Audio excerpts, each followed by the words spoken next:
हमारा जिंदगी का वो वक्त बेकार है जिस वक्त में हम अल्लाह की जिक्र से गाफिल रहे। और मेरा ये मानना है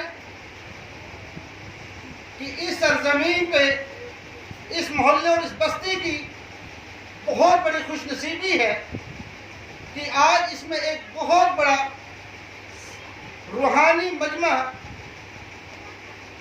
और दीन को अपने सीने के अंदर, कुरान पाक को अपने सीने के अंदर उतारना, ये कोई मजाक नहीं है। और मुबारक है इस बस्ती वालों को और मुबारक उस उस्ताद को कि मौलाना शकील साहब की कुर्बानियों का सदका है कि जो इस बस्ती, इस मोहल्ले से आज मेरे ख्याल से 4 बच्चों की दस्तारबंदी है। बहुत बहुत मुबारक हो। अफसोस इस बात पे होता है कि मुदारिसों को, मदरसे के बच्चों को इतनी हकारत की नजर से देखा जाता है। बहुत से लोगों के ये जहनों में बात नशीन है कि ये तो यतीमों की औलाद है, ये यतीमों की औलाद है जो मदरसों में इकट्ठी है। लेकिन खुदा की कसम ये हमारी भूल है कि हम मदरसे के बच्चों को यतीम और बेकार समझकर और इनकी जो अजमत को ना समझ सके, खुदा की कसम ये हमारे लिए जहन्नुम का सबब है।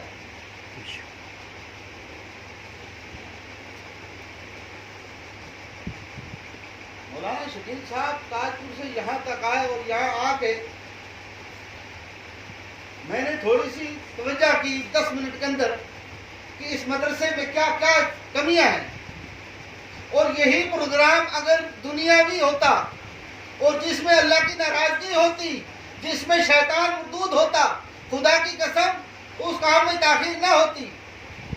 और वहां हम सबसे पहले पहुंच जाते हैं और यहाँ निजात का एक मजमा है, एक इज्तिमा है कि यहाँ से निजात पा के चले जाओ। इसके आने के लिए इतनी ताखीर हो रही है। अफसोस मुझे इस बात का होता है, अगर यही ऐलान किसी मौलवी के अलावा किसी सरकारी इंसान ने किया होता, किसी मुलाजिम ने किया होता, जिसने कभी जिंदगी में नमाज ना पढ़ी होती, और वो ये ऐलान कर देता, आज अगर तुमने फलाने कागज पे साइन न कराया, कल को आपका राशन जो मिलना था वो बंद हो जाएगा।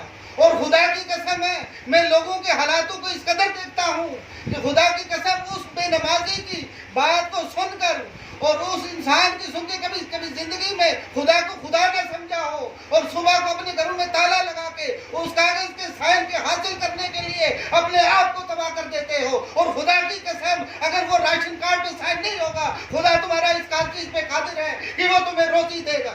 लेकिन अफसोस इस बात का होता है, कुरान आज बुला रहा है, नमाज आज बुला रही है, मस्जिदें आज बुला रही हैं। खुदा की कसम हम इतने गुमराह हो चुके हैं, हम इतने बदयकीने हो चुके हैं, हमारा ईमान इतना कमजोर हो चुका है कि आज हम मस्जिदों की तरफ, आज हम कुरान की तरफ, आज हम उस अल्लाह रब्बुल इज्जत की तरफ कि जिसने हमें इस दुनिया के अंदर भेजा है उसका शुक्र अदा करने के लिए हम तैयार ही नहीं। अफसोस होता है इस बात।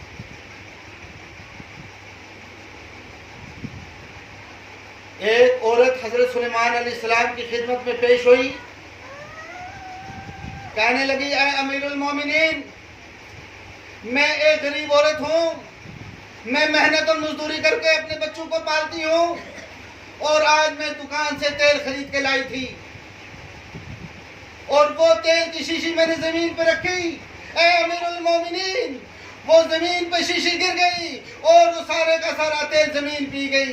ऐ अमीरुल मोमिनीन, मैं गरीब हूँ, मैं आपके पास मुकदमा लेके आई हूँ, मेरा जमीन से तेल वापस दिलाओ। तेरा तेल जमीन पे गिर गया तो हजरत अमीरुल मोमिनीन जमीन से वापस दिलाए। ये कितना बड़ा यकीन उस औरत का था।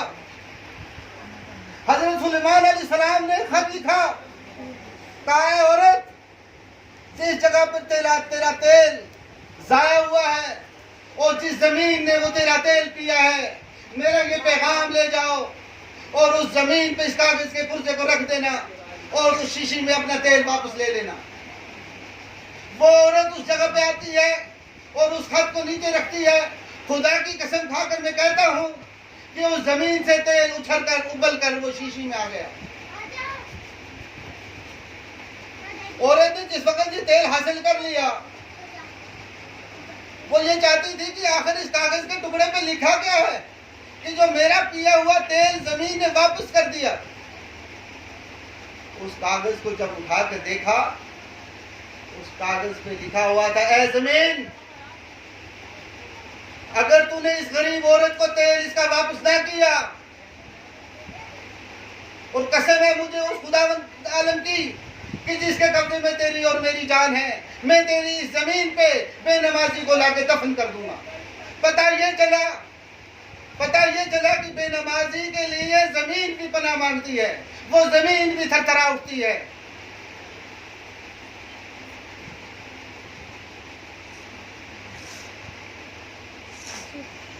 लेकिन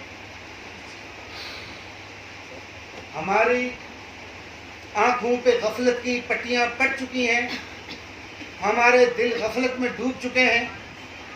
आज मैं भी और आप सब भी दुआ करें मिलकर इस मजमे के अंदर कि या रब्बिल आलमीन हमारी आंखों के इस गफलत के पर्दे को हटा दे। हमारे दिल के अंदर जो गफलतों के पर्दे पड़े हुए हैं, अल्लाह पाक आज तो इस पाक मजलिस की बरकत से, इन हाफिज बच्चों की बरकतों से, ए रब्बिल आलमीन हमारे इस दिल की जो गंदगी है इसको साफ कर दे इंशाअल्लाह। आज हम ये इरादा करेंगे ना। हजरत ईसा अलैहिस्सलाम का एक कब्र के पास से जब गुजर हुआ तो देखा क्या कि एक मुर्दे को बड़ा सख्त अजाब हो रहा है। हजरत ईसा अलैहिस्सलाम ने अल्लाह रब्बुल इज्जत की बारगाह में दुआ की कि या रब्बिल आलमीन इसका क्या मामला है। अल्लाह की तरफ से ये पैगाम आता है, ईसा अलैहिस्सलाम इसके बारे में तुम ना पूछो तो बेहतर है। मैंने कल कयामत के दिन तक इसको इस अज़ाब में मुसल्लत कर रखा है और इसमें कोई भी रियायत नहीं मैं बर्दाश्त करूंगा।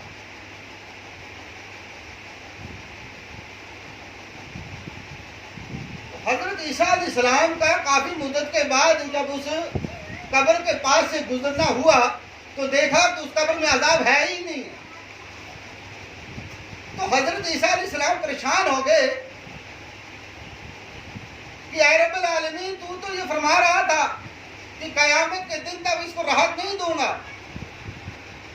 आज इसकी कब्र में राहत है, नूर है।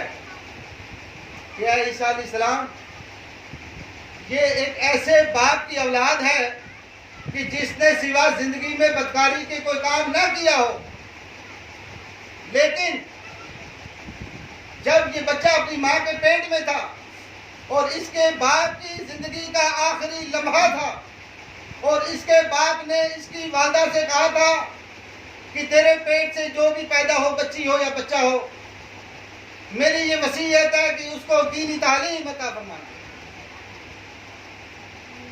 तो वो औरत बड़ी नेक होगी कि जो अपनी उस खामिद की नाकारे की वसीयत में अमल करती है, और ऐसी ही औरत जन्नत में जाती है जो अपने खामिद की फरमाबरदार हो।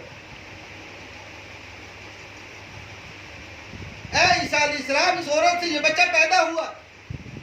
जब ये बच्चा 5-6 साल की उम्र में हुआ तो इसकी माँ इस बच्चे की उंगली पकड़कर मस्जिद में मौलाना के पास ले गई।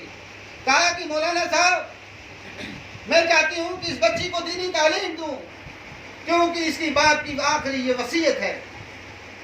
मौलाना साहब ने उस बच्चे से कहा कि कहो बेटा बिस्मिल्लाहिर्रहमानिर्रहीम। उस बच्चे ने तोतली ज़बान में मासूमियत में पढ़ा बिस्मिल्लाहिर्रहमानिर्रहीम। कहा ईसा अलैहिस्सलाम, जब उसके नुत्फे ने, जब उसकी औलाद ने, जब उसके खून ने मुझे इतनी अदब से पुकारा तो मुझे शर्म आ गई। उसके बाप की कब्र का अज़ाब को मैंने खत्म कर दिया। खाली एक बिस्मिल्लाह शरीफ पढ़ने की बरकत से अल्लाह रब्बुल इज्जत क़यामत तक के गुनाह को मुकर्रर करने के बाद में भी माफ करने पे कादिर है और किया है।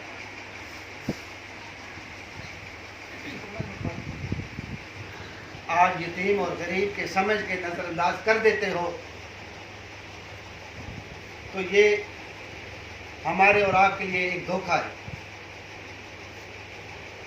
यही नस्लें जब हाफिज ना होंगी, यही नस्लें जब दीन को ना जानती होंगी, तो कल हम जनाजे से भी महरूम रह जाएंगे।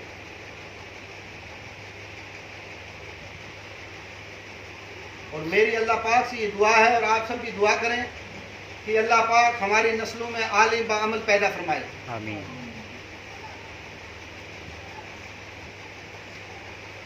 अल्लाह रब्बुल इज़्ज़त